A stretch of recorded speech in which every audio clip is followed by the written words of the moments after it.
I feel, I live, I learn.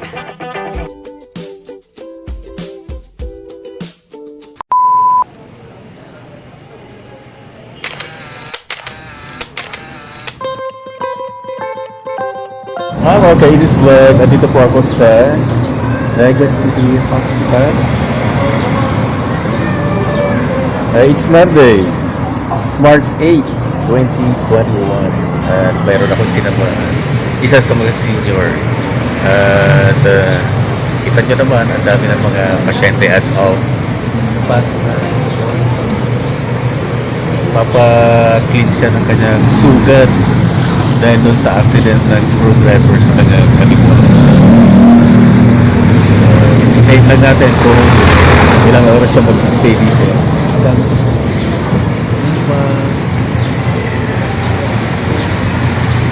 Ilang mga senior especially. May priority naman yung senior. Kasi nga, sa kanila juga, hindi na sila gaano dapat mag-stay sa kanila lugar o public place.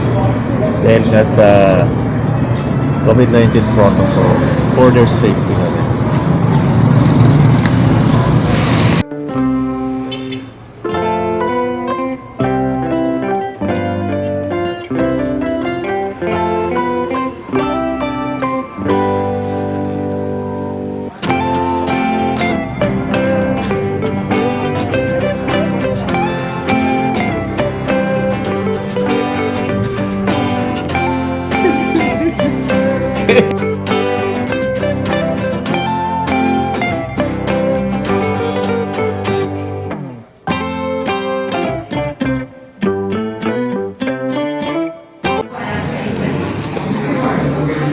Hello.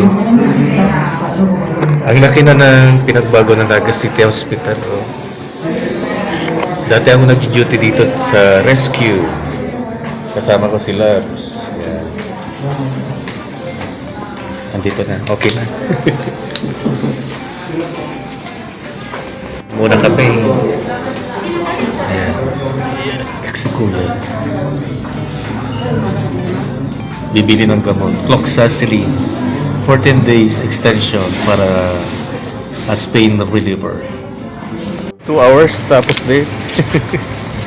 Siguro. Feeling relief. Medyo kapalitina.